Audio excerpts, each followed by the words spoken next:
अस्सलाम वालेकुम, this is Moeed Pirzada in Washington.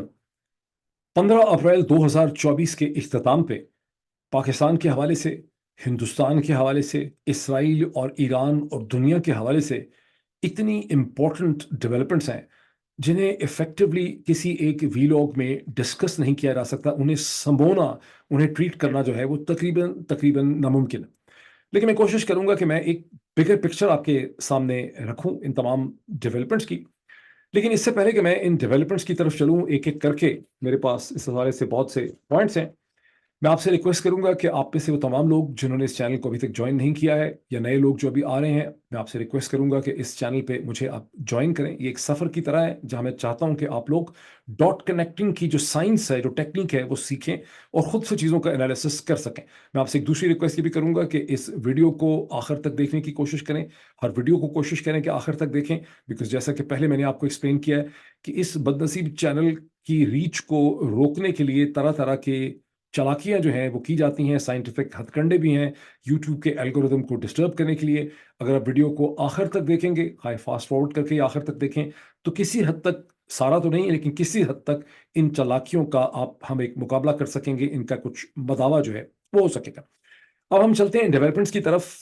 सबसे पहले मैं समझता हूँ कि जो सबसे इम्पोर्टेंट डेवलपमेंट है वो है जहां हम ये देख रहे हैं कि हिंदुस्तान की intelligence agency research and analysis wing raw के ऊपर पाकिस्तान की तरफ से मुसलसल ये इल्ज़ाम लग रहा है, और कोई ढका छुपा भी इल्ज़ाम नहीं है, नज़र भी यही आ रहा है कि हिंदुस्तान की इंटेलिजेंस एजेंसी रॉ पाकिस्तान के अंदर ताबड़तोड़ हमले कर रही है। वो जो एक फिल्म थी, मेरा ख्याल है टाइगर जिंदा है, जिसका एक डायलॉग था कि हम घुस के मारेंगे।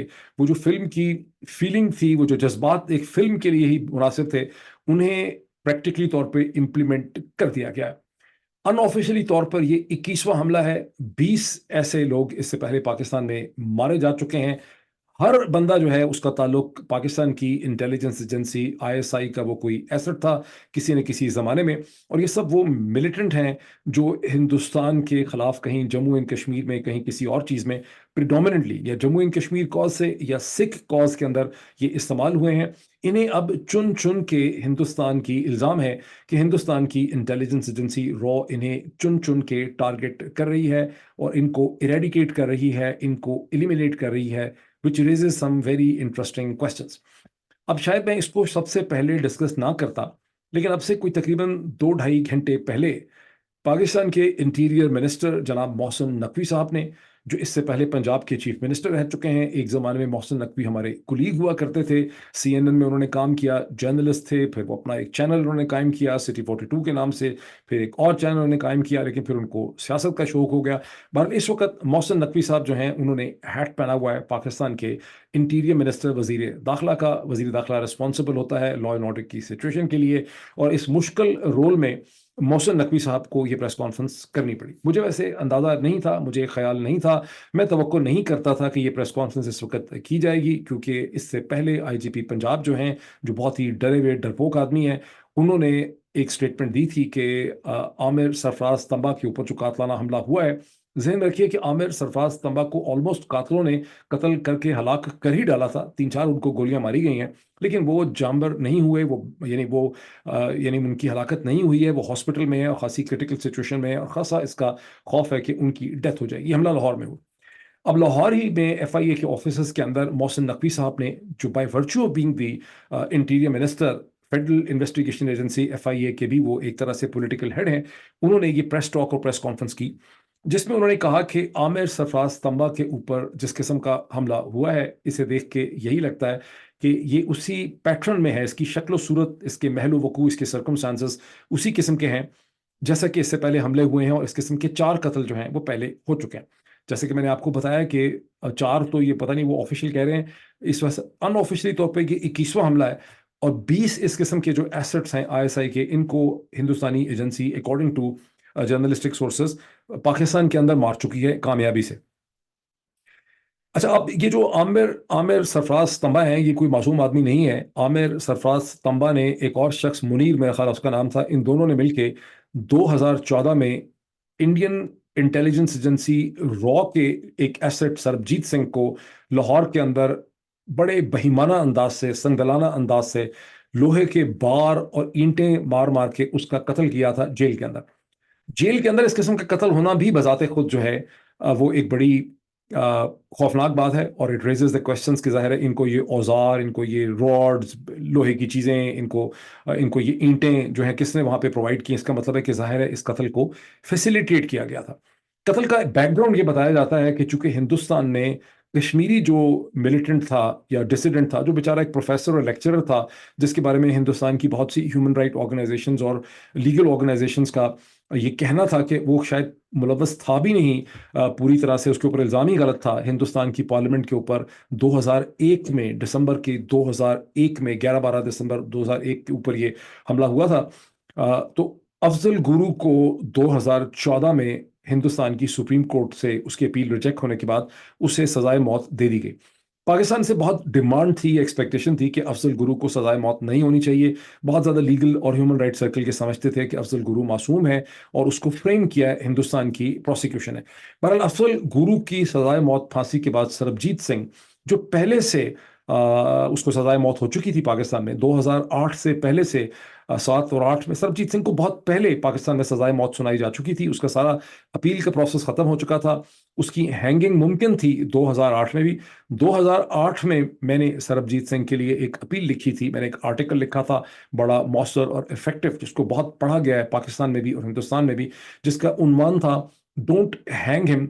जो पहले मैंने खलीज टाइम में, मैं उस वक्त उसका कॉलमनिस्ट था, मैं लिखा करता था वहाँ पे कॉलम, तो खलीज टाइम में वो छपा। उसके बाद हिंदुस्तान के बहुत से अखबारों में इस कॉलम को प्रोड्यूस किया गया। मैंने कई दफ़ा अपने टेलीविजन प्रोग्राम्स में सरबजीत सिंह के हवाले से मैं बात करता रहा कि सरबजीत सिंह को सजाए मौत तो हुई है, लेकिन उसको फांसी जो है वो नहीं देनी चाहिए, बिकॉज इससे हिंदुस्तान और पाकिस्तान में तलखियों में मजीद इजाफा होगा। लेकिन ध्यान में रखिए कि सरबजीत सिंह को सजाए मौत हो चुकी थी दहशतगर्दी के इल्ज़ाम में। सरबजीत सिंह के ऊपर यह इल्ज़ाम था कि उसने पाकिस्तान में बमों के धमाके किए हैं, जिसमें 14 लोग जो हैं उनकी हलाकत हुई है। मुझे इजाज़त दीजिए कि मैं स्क्रीन शेयरिंग करके आपको अपना वो कॉलम दिखाऊं। वो दिखाना बहुत ज़रूरी है, मैं भी आपको एक्सप्लेन करता हूं कि वो दिखाना जो है वो क्यों ज़रूरी है। जब आप देखेंगे तो आपको अंदाज़ा होगा कि उसको दिखाना क्यों ज़रूरी है। ये देखिए, ये कॉलम है, आप इसकी सबसे पहले तारीख देखें कि ये पब्लिश हुआ है 25 अप्रैल 2008 को। और ये पब्लिश हुआ था खलीज टाइम में। ये बेखल उसकी रिप्रोडक्शन है, ये हुई हुआ है ठीक। और डोंट हैंग हिम इसका उन्वान है सरबजीत सिंह के हवाले से। मैं आपको थोड़ा सा इसमें बता दूं कि इसके अंदर है क्या। डॉक्टर मोईद पीरज़ादा पाकिस्तान, ये मैंने उस वक्त लिखा था ठीक। मैंने बेसिकली तौर पर इस कॉलम में मैं आपको थोड़ा सा स्टॉप शेयरिंग करके बताता हूँ कि मैं ये दिखा आपको रहा हूँ कि आपको पता है कि ये जो निएंडरथैल्स हैं, असल में अगर मुझे इजाज़त दीजिए तो मैं इनके लिए लफ्ज़ चूतिया इस्तेमाल करूँ। हिंदुस्तान और पाकिस्तान में across the line of divide ऐसे चूतियों की, जिनका टेक्निकल नाम होना चाहिए, साइंटिफिक नाम निएंडरथैल्स हैं, उनकी कोई कमी नहीं है। जो इस नाचीज़ को, जो बुनियादी तौर पे एक एकेडमिक लेद से मीडिया में आ गया, इसे कभी बूट पॉलिश तो कभी ये वगैरह वो कहते रहते हैं, ये सिर्फ इनकी बेवकूफ़ी और नादानी है। I have always stood for a better relationship between India and Pakistan, but मैं एक रियलिस्ट स्कूल ऑफ थॉट को बिलोंग करता हूँ। और रियलिस्ट स्कूल ऑफ थॉट मुझे ये इन्फॉर्म करता है कि आपको छोटे छोटे छोटे बेबी स्टेप्स लेने होंगे, और इस तरह से, जिस तरह ये अमन की आशा वगैरह का सारा ड्रामा होता है, इससे हिंदुस्तान और पाकिस्तान के दरमियान में ये बॉलीवुड के स्टाइल से दोस्ती नहीं हो सकती। With the sense of realism and with the angle of lens, मैं हमेशा ही आर्ग्यू किया मैंने। इस आर्टिकल का बैकग्राउंड ये था कॉलम का कि सरबजीत सिंह को 30 अप्रैल 2008 में सजाए मौत सुना दी जानी थी। उसके एक तरह से ब्लैक वारंट इशू हो चुके थे। जब मैंने ये कॉलम लिखा और मैंने कैंपेन भी रन की, और भी बहुत से लोगों ने, ह्यूमन राइट ऑर्गेनाइजेशन ने मेरे साथ ये कैंपेन रन की कि हमें सरबजीत सिंह को फांसी नहीं देनी चाहिए। इससे पहले का बैकग्राउंड ये था कि 2008 में पाकिस्तान, निजाम मुशर्रफ की हुकूमत जो थी, वो चाहती थी कि आप इस किस्म के जेस्चर्स के जरिए एक गुडविल जनरेट करें। कश्मीर सिंह को पाकिस्तान से रिहा किया गया। कश्मीर सिंह पे भी दहशतगर्दी का इल्ज़ाम था। उस दहशतगर्दी में भी कई लोग मरे थे, जहाँ बहक हुए थे। कश्मीर सिंह जब हिंदुस्तान पहुंचा तो उसने वहां पे खुल के बॉर्डर क्रॉस करने के बाद कहा कि हाँ, मैं रॉ का एजेंट था, मैंने पाकिस्तानियों को बड़ा बेवकूफ़ बनाया, मैंने कोई और आइडेंटिटी फॉल्स जो है वो इख्तियार कर ली।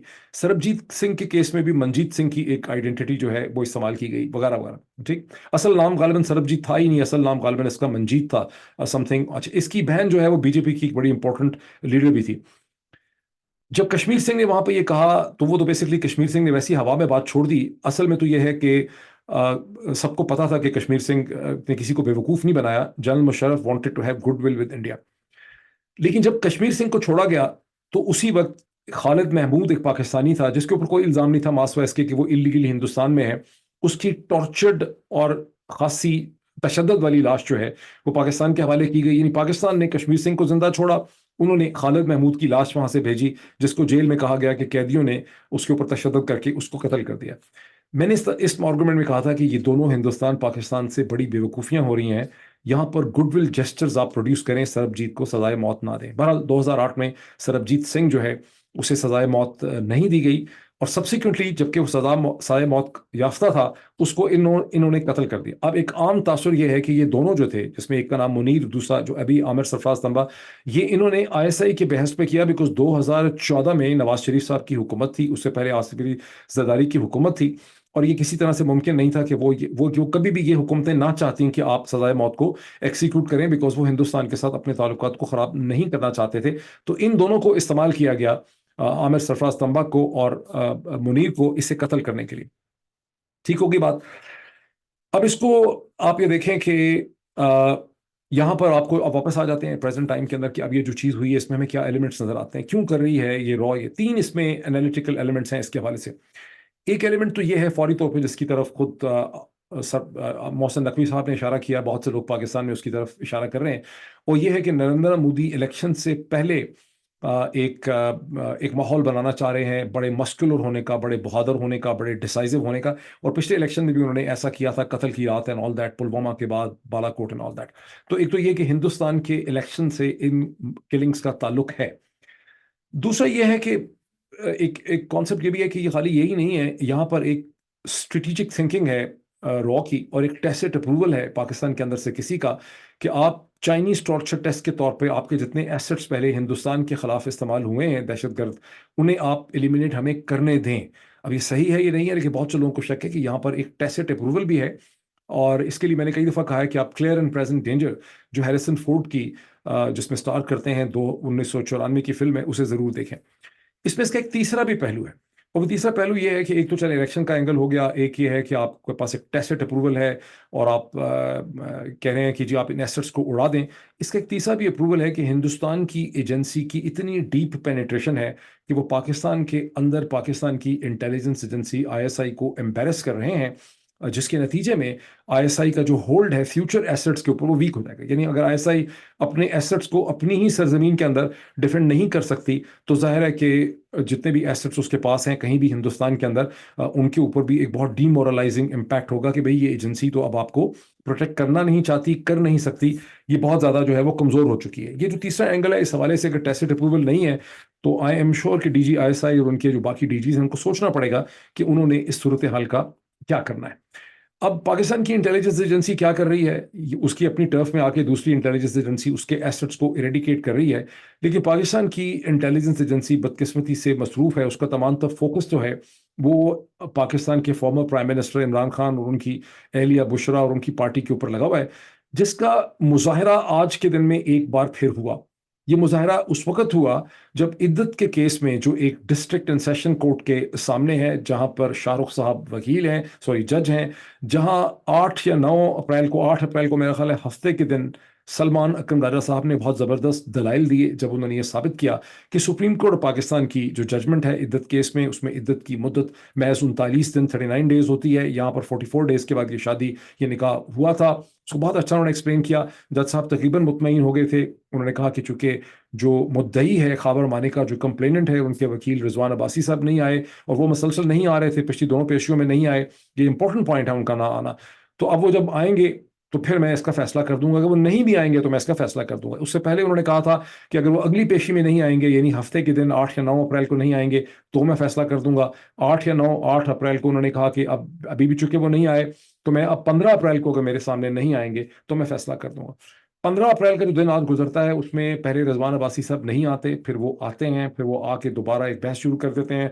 वो एक लंबी चौड़ी साइंटिफिक एक्सप्लेनेशन देते हैं कि सुप्रीम कोर्ट ऑफ पाकिस्तान ने गलत कहा है। ये एक स्टूपिड एक्सप्लेनेशन है, क्योंकि सुप्रीम कोर्ट का प्रेसिडेंट वाजिब होगा। रिजवान अब्बासी साहब की साइंटिफिक जो एविडेंस है वो सुप्रीम कोर्ट के सामने ही देखी जा सकती है।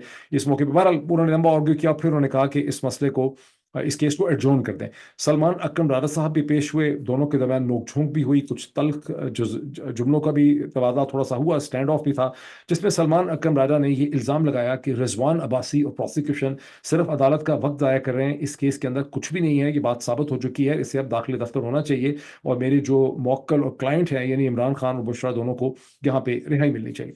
लेकिन किस्सा मुख्तसर इन दी एंड यह है कि जज साहब के ऊपर ज़ाहिर प्रोसिक्यूशन का प्रेशर था। जज साहब, आपको पता है जजों के कितने बेचारों के बुरे हालात और कमज़ोर हालात हैं, उन्होंने इसे 24 अप्रैल तक मौखर एडजोर्न कर दिया।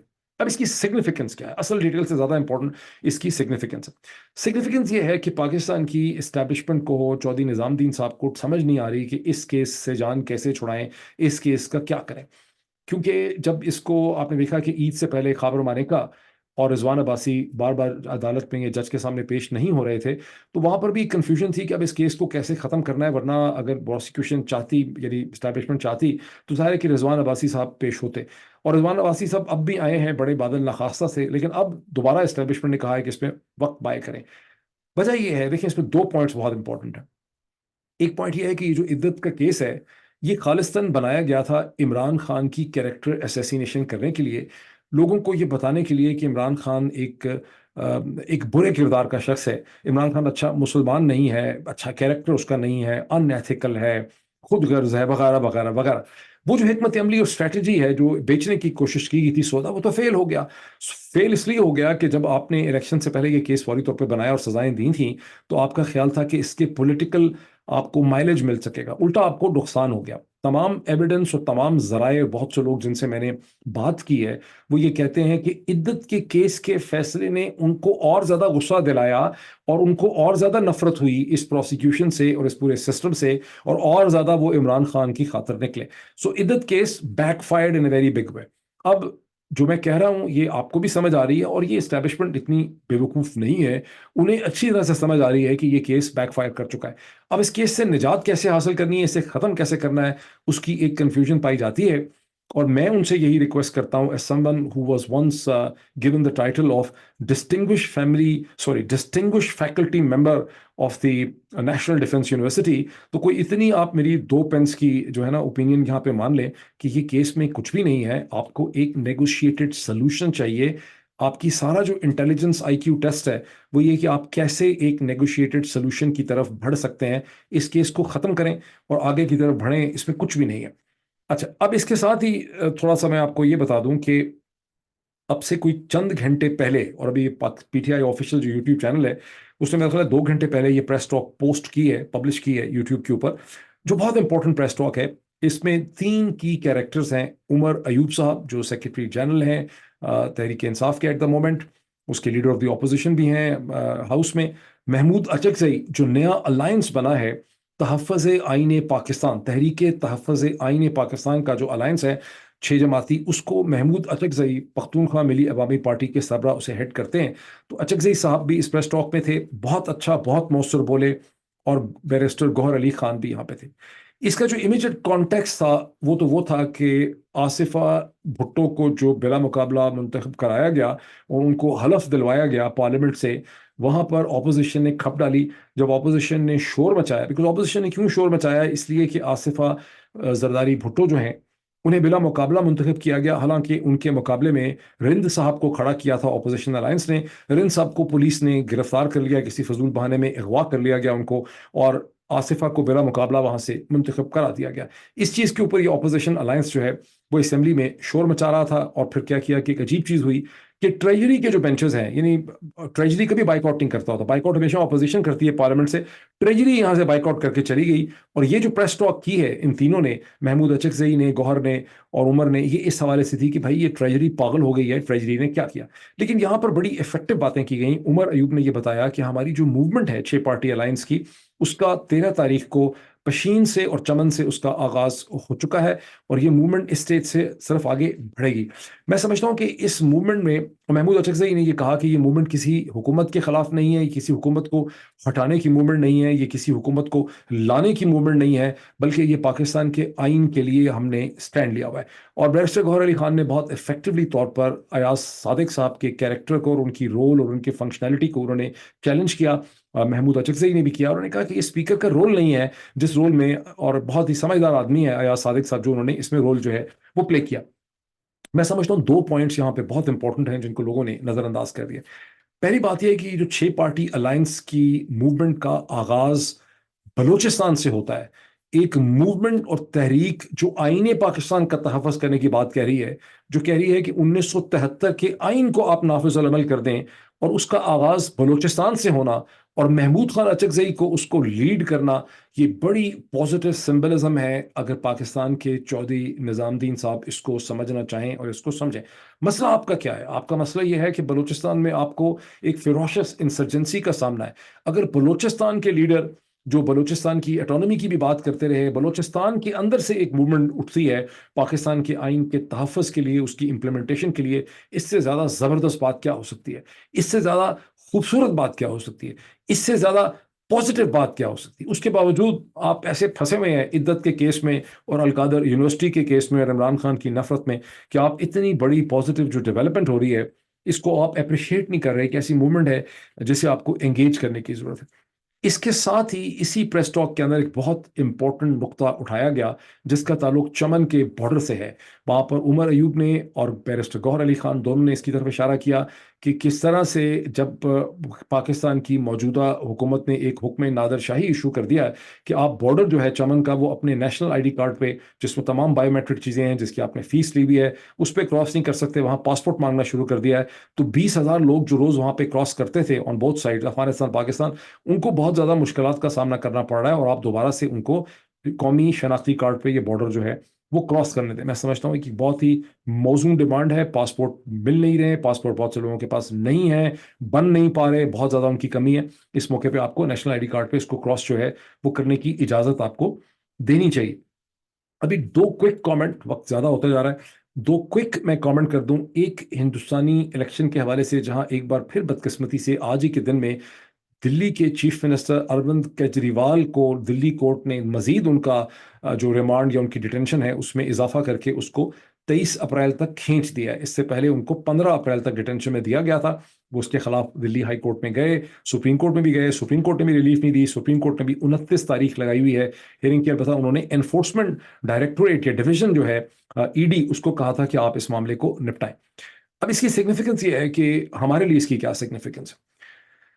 सिग्निफिकेंस ये है कि हिंदुस्तान का जो इलेक्शन, जिसमें 900 मिलियन से ज़्यादा यानी 90 करोड़ से ज़्यादा रजिस्टर्ड वोटर हैं, दुनिया में इस साल 64 इलेक्शन जो हैं हो रहे थे, जिसमें से दो ही इलेक्शन हैं जो पूरी दुनिया के लिए इंपॉर्टेंट है। एक नवंबर में जो अमेरिका के प्रेसिडेंशियल इलेक्शन है, साथ ही कांग्रेस के भी इलेक्शन है, और दूसरा हिंदुस्तान का इलेक्शन जो दुनिया का सबसे बड़ा आबादी के तनासुब से इलेक्शन, 90 करोड़ रजिस्टर्ड वोटर है।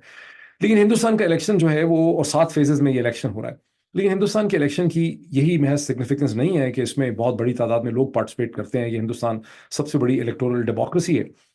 इसकी सिग्निफिकेंस ये है कि हिंदुस्तान ग्लोबल साउथ का, नॉर्थ अमेरिका और यूरोप से बाहर कोई मुल्क दुनिया में ऐसा नहीं है जहां गुज़श्ता 77-80 बरस से मसलसल एक इलेक्टोरल फंक्शनल डेमोक्रेसी जो है वो ऑपरेट कर रही है, बगैर किसी इंटरप्शन के। अपार्ट फ्रॉम छोटी सी एक इंटरप्शन है इमरजेंसी की जो इंदिरा गांधी की है, यहाँ मसलसल इलेक्शन होते हैं, इलेक्शन ठीक होते हैं, उनकी सेहत पे कभी भी कोई बहुत ज़्यादा शक जो है वो नहीं किया गया। हिंदुस्तान होप देता है लिबरल डेमोक्रेसी को, कॉन्स्टिट्यूशनल डेमोक्रेसी को for the rest of the world. तो इससे इलेक्शन बहुत इंपॉर्टेंट है। बदकिस्मती से नरेंद्र मोदी की जमात ने हिंदुस्तान के अंदर कॉन्स्टिट्यूशनल जो डेमोक्रेसी है उसको उन्होंने बतदरीज बहुत ज़्यादा नुकसान पहुंचाया है। और इस वक्त भी हिंदुस्तान में जिस तरह से अरविंद केजरीवाल के साथ जो हुआ, कांग्रेस के पैसे और फंड जिस तरह से फ्रीज कर लिए गए, जिसको कांग्रेस कहती है कि ये टैक्स टेररिज्म है, जिस तरह से ऑपोजिशन की जमातों को हरासा किया जा रहा है, जिस तरह से हिंदुस्तान में मीडिया को चुप करा दिया गया है। और गुज़िश्ता चंद दिनों में एक वीलॉगर हैं जिनको पाकिस्तान में लोग इतना शायद नहीं उनको जानते, ध्रुव राठे, उन्होंने एक स्टैंड लिया जर्मनी से, जिसके देखे देखे पीछे पीछे फिर हिंदुस्तान के और वीलॉगर्स मीडिया को भी थोड़ी सी हिम्मत हुई है। लेकिन हिंदुस्तान में डेमोक्रेसी का जो कत्ल किया जा रहा है, कॉन्स्टिट्यूशन लिबरल डेमोक्रेसी का, उस पर आवाज़ हिंदुस्तान का मीडिया नहीं उठा सका, बहुत डरा। इसी तरह एकेडमिक्स में अगर आप प्रोफेसर अशोक स्वैन को देखें, जो स्वीडन में उपसाला यूनिवर्सिटी में पढ़ाते हैं, शानदार उनकी तहरीर है, बहुत ज़बरदस्त उनके आइडियाज़ हैं। उनकी सिटीजनशिप कैंसिल कर दी गई है, वो हिंदुस्तान जा नहीं सकते, उनके ट्विटर जो है उनसे छीन लिया गया है। ये जो सारी डेवलपमेंट्स हिंदुस्तान के अंदर हो रही हैं, ये बहुत तशवीशनाक है। हिंदुस्तान के अंदर जो रेजिस्टेंस है to the rule and to the misrule and dictatorship of Narendra Modi, वो ग्लोबल साउथ की इस वक्त सबसे बड़ी डेमोक्रेटिक स्ट्रगल है। पाकिस्तान में चूंकि नेंडरथल, मैंने शुरू में एक टर्म इस्तेमाल की कि इनको सिर्फ आप चूतिया कह सकते हैं और कोई लफ्ज़ ही इनको लोगों को एक्सप्लेन नहीं कर सकता। एक बेवकूफ़ाना थिंकिंग ये पाई जाती है कि अगर हिंदुस्तान को कोई नुकसान होगा तो एक जीरो सम गेम है, हिंदुस्तान तबाह होगा, हिंदुस्तान को नुकसान होगा तो हमें फ़ायदा होगा। हकीकत ये है फ्रॉम माई लेंस कि जितना ज़्यादा हिंदुस्तान पनपेगा, तरक्की करेगा, वहाँ जितनी ज़्यादा साइंटिफिक, इकोनॉमिक, लिबरल डेमोक्रेसी की, कॉन्स्टिट्यूशनल, लीगल, वहाँ पे एक पॉजिटिव प्रोग्रेस होगी, उतना ही ज़्यादा पाकिस्तान के हक में और दुनिया के हक में ये बेहतर होगा। इसको फिर मैं कभी बहुत डिटेल से एक्सप्लेन करूंगा, अब इतना वक्त नहीं रहा कि मैं जो है बहुत ज़्यादा बात कर सकूं जो कुछ इसराइल करने की कोशिश कर रहा है ईरान के हमले के बाद। लेकिन एक दो जुमलों में मैं थोड़ा सा एक्सप्लेन कर दूं कि ईरान ने बहुत ही शतरंज की बाजी के तौर पर इसराइल के अंदर हमला किया। जो 350 उन्होंने वहां पर rockets, missiles, drones, cruise missiles, ballistic भेजे, उनमें से अक्सर में पेलोड ही नहीं था। लेकिन खेल उन्होंने ऐसा खेला जिसकी वजह से इसराइल के प्राइम मिनिस्टर नेतन्याहू की जो लार्जर थिंकिंग या स्ट्रैटेजी थी कि मैंने कैसे मगरब को इन्वॉल्व करना है ईरान के खिलाफ, मैंने एक लार्जर जंग का माहौल जो है मशरक़ के वस्ता में पैदा करना है, वो इसराइल को मौका नहीं मिल सका।